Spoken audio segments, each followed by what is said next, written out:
Hi hello ನಮಸ್ಕಾರ ವೀಕ್ಷಕರೇ, ನಾನು ಇವತ್ತು ಸಂಕ್ರಾಂತಿ ಹಬ್ಬಕ್ಕಾಗಿ ಮನೆಯಲ್ಲಿ ಸ್ವೀಟ್ ಪೊಂಗಲ್ ಮಾಡೋದು ತೋರಿಸ್ತಾ ಇದ್ದೀನಿ. ತುಂಬಾ ಸಖತ್ತಾಗಿ ಸಿಂಪಲ್ಲಾಗಿ ಮಾಡೋದು ವಿಧಾನ ತೋರಿಸ್ಕೊಡ್ತೀನಿ. ದೇವಸ್ಥಾನದಲ್ಲಿ ಸಿಗುವಂಥ ಟೇಸ್ಟೇ ಥರ ಈ ರೀತಿ ಪೊಂಗಲ್ ಬರುತ್ತೆ. ಹಾಗಿದ್ರೆ ಬನ್ನಿ ಮತ್ತು ಸಂಕ್ರಾಂತಿ ಹಬ್ಬದ ಸ್ಪೆಷಲ್ ರೆಸಿಪಿ ನೋಡೋಣ. ಇಲ್ಲಿ ಮಾಡೋದಕ್ಕಿಂತ ಮೊದಲಾಗಿ ಒಂದು ಕುಕ್ಕರ್ ತೊಗೋಬೇಕು. ಕುಕ್ಕರ್ನಲ್ಲಿ ನಾನೀಗ ಅರ್ಧ ಬಟ್ಲಷ್ಟು ಹೆಸರುಬೇಳೆ ತೊಗೊಂಡಿದ್ದೀನಿ. ನೀವು ಜಾಸ್ತಿ ಜನರಿಗೆ ಮಾಡ್ತಾಯಿದ್ದರೆ ಸ್ವಲ್ಪ ಜಾಸ್ತಿ ಕ್ವಾಂಟಿಟಿ ತೊಗೋಬೋದು. ನಾನು ಅರ್ಧ ಬಟ್ಲಷ್ಟು ಹೆಸರುಬೇಳೆ ತೊಗೊಂಡು ಇವಾಗ ಕ್ವಾಂಟಿಟಿ ಪ್ರಕಾರ ಅಂದರೆ ಅರ್ಧ ಬಟ್ಲಷ್ಟು ಹೆಸರುಬೇಳೆಗೆ 1 ಬಟ್ಲಷ್ಟು ಅಕ್ಕಿ ಸಾಕಾಗುತ್ತೆ. ಕರೆಕ್ಟಾಗಿ ಮೆಜರ್ಮೆಂಟ್ ಹೇಳ್ತಾ ಇದ್ದೀನಿ. ಇದು ಇಷ್ಟು ತೊಗೊಂಡ್ರೆ ಆಲ್ಮೋಸ್ಟ್ ಒಂದು 8 ಜನರಷ್ಟು ಪೊಂಗಲ್ ತಿನ್ಬೋದು, ಅಷ್ಟು ಜನರಿಗೆ ಆಗುತ್ತೆ ನೋಡಿ ಸ್ವೀಟ್ ಪೊಂಗಲ್. ಈಗ ನಾನು ಚೆನ್ನಾಗಿರುವಂಥ ಅಕ್ಕಿನೇ ತೊಗೊಂಡಿದ್ದೀನಿ. ನೀವು ಬೇಕಾದರೆ ರೇಷನ್ ಅಕ್ಕಿ ಕೂಡ ತೊಗೋಬೋದು. ಎರಡರಲ್ಲಿ ಯಾವುದೊಂದ್ರೆ ಒಂದು ಬಳಸ್ಕೋಬೋದು. ಈಗ ನಾನು ಎಲ್ಲನೂ ಕೂಡ ಅಕ್ಕಿ ಬೇಳೆ ಎಲ್ಲ ಕೂಡ ಒಂದು ಸರ್ತಿ ಮಿಕ್ಸ್ ಮಾಡ್ಕೊಂಡ್ಬಿಡಿ. ಕೈಯಿಂದ ಮಿಕ್ಸ್ ಮಾಡ್ಕೊಂಡು ಬಂದಮೇಲೆ ಚೆನ್ನಾಗಿ ಒಂದು 2-3 ಸತಿ ಚೆನ್ನಾಗಿ ಕ್ಲೀನಾಗಿ ತೊಳ್ಕೊಂಡು ಬರಬೇಕು. ನಾನೀಗ ತೊಳ್ಕೊಂಡು ಬಂದಮೇಲೆ ಅದಕ್ಕೆ ನೀರಿನ ಮೆಜರ್ಮೆಂಟ್ ಹೇಳ್ತಾ ಇದ್ದೀನಿ ನೋಡಿ. ಅರ್ಧ ಗ್ಲಾಸಷ್ಟು ಬೇಳೆ, 1 ಗ್ಲಾಸಷ್ಟು ಅಕ್ಕಿ ತೊಗೊಂಡಿದ್ದೀನಲ್ಲ, ಅದಕ್ಕೆ 2 ಕೂಡಿಸಿದ್ರೆ ನನಗೆ 4 ಬಟ್ಲಷ್ಟು ನೀರು ಹಾಕ್ಕೊಳ್ತೀನಿ. 4 ಬಟ್ಲಷ್ಟು ನೀರಿಗೆ ಕರೆಕ್ಟಾಗಿ ಅನ್ನ ಮೆತ್ತ ಕುದ್ದು ರೆಡಿಯಾಗಿರುತ್ತೆ. ಇವಾಗ ನಾನು ನೀರು ಹಾಕ್ಕೊಂಡು ಚೆನ್ನಾಗಿ ಒಂದು ಸರ್ತಿ ಎಲ್ಲನೂ ಕೂಡ ಮತ್ತೊಂದು ಸರ್ತಿ ಕಲಿಸ್ಕೊಂಡು ಬಿಡಬೇಕು. ಕಲಿಸಿ ಕುಕ್ಕರ್ ಒಂದು 3 ವಿಸಿಲ್ ತೆಗೆದ್ರೆ ಅನ್ನ ಮತ್ತು ಬೇಳೆ ಮೆತ್ತ ಕುದ್ದು ರೆಡಿಯಾಗಿರುತ್ತೆ. ಅದನ್ನು ಕೂಡ ನೋಡಿ ತೋರಿಸ್ತೀನಿ ಬನ್ನಿ. 3 ವಿಸಿಲ್ ಆದಮೇಲೆ ನೋಡ್ತಾ ಇರ್ಬೋದು, ಅನ್ನ ಮತ್ತು ಬೇಳೆ ಚೆನ್ನಾಗಿ ಕುಕ್ಕರ್ ತಣ್ಣಗಾದ್ಮೇಲೆ ತೆರೆದು ತೋರಿಸ್ತಾ ಇದ್ದೀನಿ, ಮೆತ್ತು ಕುದ್ದಿರೋದು. ಇವಾಗ ಬೇಕಾದರೆ ಒಂದು ಸ್ಪೂನಿಂದ ಮ್ಯಾಶ್ ಮಾಡ್ಕೋಬೋದು, ಇಲ್ಲ ಆದರೆ ಹಾಗೆ ಕೂಡ ಹಾಕೋಬೋದು. ಮುಂದೆ ಪ್ರೊಸೆಸಿಂಗ್ನಲ್ಲಿ ಯಾವ ರೀತಿ ಅಂತ ತೋರಿಸ್ಕೊಡ್ತೀನಿ. ಈ ರೀತಿ ನಾನು ಸ್ಪೂನಿಂದ ಸ್ವಲ್ಪ ಮ್ಯಾಶ್ ಮಾಡ್ಕೊಳ್ತಾ ಇದ್ದೀನಿ. ಚೆನ್ನಾಗಿ ಮ್ಯಾಶ್ ಮಾಡೋದ್ರಿಂದ ಟೇಸ್ಟ್ ಚೆನ್ನಾಗಿರುತ್ತೆ. ಇಷ್ಟು ಮ್ಯಾಶ್ ಮಾಡಿ ಸೈಡಿಗೆ ಇಟ್ಕೊಂಡ್ಬಿಡಬೇಕು. ಹಾಗೆ ಈ ಕಡೆ ಒಂದು ಕಡೆ ಬಿಸಿಗೆ ಇಟ್ಕೊಂಡಿದ್ದೀನಿ. ಒಂದು ದಪ್ಪ ಗಾತ್ರದ ಕಡೆಯೇ ಇಟ್ಕೊಂಡ್ಬಿಡಿ. ಅದರಲ್ಲಿ ನಾನೀಗ 1 ಬಟ್ಲಷ್ಟು ಬೆಲ್ಲ ಹಾಕ್ಕೊಳ್ತಾ ಇದ್ದೀನಿ. ಸಣ್ಣ ಉರಿ ಇಟ್ಕೊಂಡ್ಬಿಡಿ ಸ್ಟವ್ ಮಾತ್ರ. ಈಗ ನಾನು 1 ಬಟ್ಲಷ್ಟು ಬೆಲ್ಲ ಹಾಕ್ಕೊಂಡಿದ್ದೀನಿ. ಯಾಕಂದರೆ ಸ್ವೀಟ್ ಪೊಂಗಲ್ ಅಂದರೆ ಸ್ವಲ್ಪ ಸ್ವೀಟ್ ಜಾಸ್ತಿ ಇದ್ರೇ ಟೇಸ್ಟ್ ಬರುತ್ತಲ್ವ. ಯಾವ ಬಟ್ಲಿನಿಂದ ತೊಗೊಂಡಿದ್ದೀನಲ್ಲ ಅದರಿಂದನೇ 1 ಬಟ್ಲಷ್ಟು ಬೆಲ್ಲ ಹಾಕ್ಕೊಂಡು ಚೆನ್ನಾಗಿ ಸಣ್ಣ ಉರಿ ಇಟ್ಕೊಂಡು ಬೆಲ್ಲ ಕರಗಿಸ್ತಾ ಹೋಗಬೇಕು. ಬೆಲ್ಲದಲ್ಲಿ ಒಂದು ಹನಿ ಕೂಡ ನೀರು ಹಾಕಬಾರ್ದು. ಹಾಗೆ ಬೆಲ್ಲ ಚೆನ್ನಾಗಿ ಮೆಲ್ಟ್ ಆಗೋದಕ್ಕೆ ಬಿಡಬೇಕಾಗುತ್ತೆ. ಈ ರೀತಿ ಯಾಕೆ ಮಾಡ್ತಾ ಇದ್ದೀನಿ ಅಂದರೆ, ಈ ರೀತಿ ಮಾಡೋದ್ರಿಂದ ಸ್ವೀಟ್ ಪೊಂಗಲ್ಗೆ ತುಂಬಾ ಚೆನ್ನಾಗಿ ಸಖತ್ ಟೇಸ್ಟ್ ಬರುತ್ತೆ ಮತ್ತು ಕಲರ್ ಕೂಡ ತುಂಬಾ ಸಖತ್ತಾಗಿ ಬರುತ್ತೆ. ದೇವಸ್ಥಾನದಲ್ಲಿ ಸಿಗುವಂಥ ಪೊಂಗಲ್ ರುಚಿ ಯಾವ ರೀತಿ ಇರುತ್ತಲ್ಲ ಅದೇ ಥರ ರುಚಿ ಬಂದುಬಿಡುತ್ತೆ ನೋಡಿ. ಇದಕ್ಕೆ ನಾನು ಸ್ವಲ್ಪ ಟೇಸ್ಟಿಗಾಗಿ ಏಲಕ್ಕಿ ಪೌಡ್ರ್ ಹಾಕ್ಕೊಂಡಿರೋದು, ಸ್ವಲ್ಪ ಸಕ್ಕರೆಯಲ್ಲಿ ಕೊಟ್ಟಿರೋಂಥ ಏಲಕ್ಕಿ ಪೌಡ್ರ್ ಹಾಕ್ಕೊಂಡಿದ್ದೀನಿ. ಇವಾಗ ನಿಮಗೆ ಕಾಣಿಸ್ತಾ ಇರ್ಬೋದು ಬೆಲ್ಲ ಕೂಡ ಚೆನ್ನಾಗಿ ಕರಗ್ತಾ ಇರೋದು, ಕಲರ್ ಕೂಡ ಸಖತ್ತಾಗಿ ಬಂದಿರೋದು.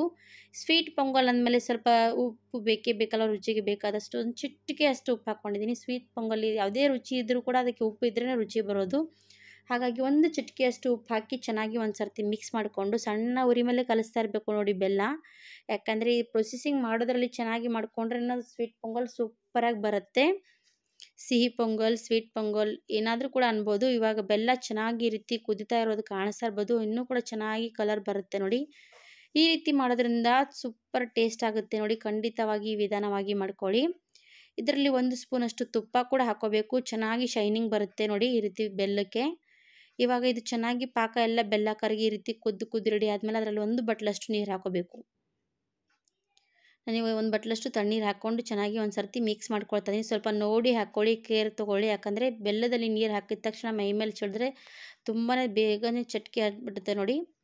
ಇವಾಗ ನಾನು ನೀರು ಹಾಕಿದ ಮೇಲೆ ನಾನು ಇದರಲ್ಲಿ ಚೆನ್ನಾಗಿ ಅನ್ನ ಬೇಳೆ ಕುದಿಸಿರೋಂಥ ಅನ್ನ ಬೇಳೆ ಇದಲ್ವ ಅದು ಕೂಡ ಇದರಲ್ಲಿ ಹಾಕ್ಕೊಂಡು ಒಂದು ಸರ್ತಿ ಚೆನ್ನಾಗಿ ಕಲಿಸ್ತಾ ಹೋಗಬೇಕು. ನೋಡಿ ಹಾಕ್ಕೊಳ್ತಾ ಕಲಿಸ್ತಾ ಹೋಗಿ. ಯಾಕಂದರೆ ಈ ಬೇಳೆ ಮತ್ತು ನಾವು ಕುದಿಸಿರ್ತೀವಲ್ಲ, ಅಕ್ಕಿ ಮತ್ತು ಬೇಳೆ ಕುದಿಸಿರ್ತೀವಲ್ಲ, ಬೇಕಾದರೆ ಖಾರ ಪೊಂಗಲ್ ಕೂಡ ಮಾಡ್ಕೋಬೋದು, ಸ್ವೀಟ್ ಪೊಂಗಲ್ ಕೂಡ ಮಾಡ್ಕೋಬೋದು. ಎರಡರಲ್ಲಿ ಅದು ಕೂಡ ಮಾಡ್ಕೊಳ್ಳಿ. ಅರ್ಧ ಇದು ಮಾಡ್ಕೊಳ್ಳಿ, ಅರ್ಧ ಖಾರ ಪೊಂಗಲ್ ಕೂಡ ಮಾಡ್ಕೋಬೋದು. ಹಾಗಾಗಿ ನೋಡಿ ಹಾಕ್ಕೊಳ್ಳಿ ಬೇಕಾದಷ್ಟು, ಯಾವ ರೀತಿ ಎಷ್ಟು ಬೇಕಷ್ಟು ಜನರಿಗೆ. ಇವಾಗ ನಾನು ಎಲ್ಲನೂ ಕೂಡ ಅನ್ನ ಚೆನ್ನಾಗಿ ಮತ್ತು ಬೇಳೆ ಕುದಿಸಿರೋದೆಲ್ಲ ಕೂಡ ಇದರಲ್ಲಿ ಹಾಕಿ ಒಂದು ಸರ್ತಿ ಚೆನ್ನಾಗಿ ಮಿಕ್ಸ್ ಮಾಡ್ಕೊಂಡಿದ್ದೀನಿ. ಇನ್ನೂ ಸ್ವಲ್ಪ ಚೆನ್ನಾಗಿ ಮಿಕ್ಸ್ ಮಾಡೋದ್ರಲ್ಲಿ ಎಷ್ಟು ಚೆನ್ನಾಗಿ ಕಲರ್ ಎಲ್ಲ ಬೆಲ್ಲ ಎಲ್ಲ ಏನಾಗುತ್ತೆ ಅಂದರೆ ಹೀರ್ಕೊಳ್ಳುತ್ತೆ. ಇವಾಗ ಇನ್ನೂ 1 ಬಟ್ಲಷ್ಟು ನೀರು ಹಾಕ್ಕೊಳ್ತಾ ಇದ್ದೀನಿ. ನಾನು ಆಲ್ಮೋಸ್ಟ್ ನೋಡಿ ಆವಾಗ 1 ಬಟ್ಲು ಹಾಕ್ಕೊಂಡಿದ್ದೀನಿ, ಈಗ 1 ಬಟ್ಲು 2 ಬಟ್ಲಷ್ಟು ನೀರು ಹಾಕ್ಕೊಂಡಿದ್ದೀನಿ ನೋಡಿ.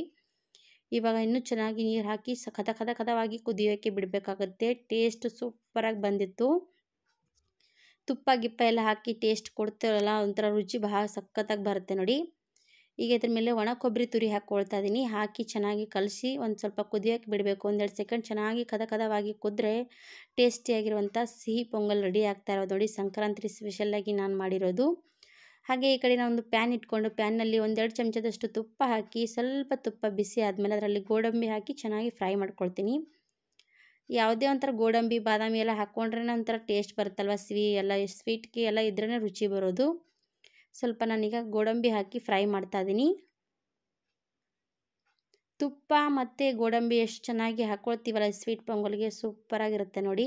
ನಿಮ್ಮ ಹತ್ರ ಯಾವುದೆಲ್ಲ ಡ್ರೈ ಫ್ರೂಟ್ಸ್ ಇದ್ದರೆ ಎಲ್ಲ ಕೂಡ ಹಾಕ್ಕೋಬೋದು. ನಮ್ಮ ಹತ್ರ ಇರೋದು ಮಾತ್ರ ನಾನು ಹಾಕ್ತಾಯಿದ್ದೀನಿ, ನಿಮ್ಮ ಹತ್ರ ಇದ್ದರೆ ಹಾಕ್ಕೊಳ್ಳಿ. ಸ್ವಲ್ಪ ಸಣ್ಣ ಉರಿ ಇಟ್ಕೊಂಡೇ ಮಾಡ್ಕೋಬೇಕು, ಯಾಕಂದರೆ ಗೋಡಂಬಿ ಬೇಗನೆ ಹೊತ್ತೋಗುತ್ತೆ. ಹಾಗಾಗಿ ಸ್ವಲ್ಪ ಸಣ್ಣ ಉರಿ ಇಟ್ಕೊಂಡು ಚೆನ್ನಾಗಿ ಫ್ರೈ ಮಾಡಿಕೊಂಡು ತೊಗೊಂಡ್ಬಿಡಿ. ಹಾಗೆ ಆ ಕಡೆ ಚೆನ್ನಾಗಿ ಸ್ವೀಟ್ ಪೊಂಗಲ್ ಕೂಡ ಕುದ್ದು ರೆಡಿಯಾಗಿರೋದು ನೋಡಿ. ಇದರಲ್ಲಿ ನಾನೀಗ ಗೋಡಂಬಿ ಮತ್ತು ತುಪ್ಪದಲ್ಲಿ ಹುರಿದಿರುವಂಥದ್ದೆಲ್ಲ ಹಾಕಿ ಚೆನ್ನಾಗಿ ಮಿಕ್ಸ್ ಮಾಡಿಕೊಂಡ್ರೆ ಸಿಹಿಯಾದ ಸ್ವೀಟ್ ಪೊಂಗಲ್ ರೆಡಿ ಆಯಿತು. ವೀಕ್ಷಕರು ಯಾರೇ ಆದರೂ ಟ್ರೈ ಮಾಡೋದಿದ್ರೆ ಖಂಡಿತವಾಗಿ ಈ ವಿಧಾನವಾಗಿ ಟ್ರೈ ಮಾಡಿ ನೋಡಿ.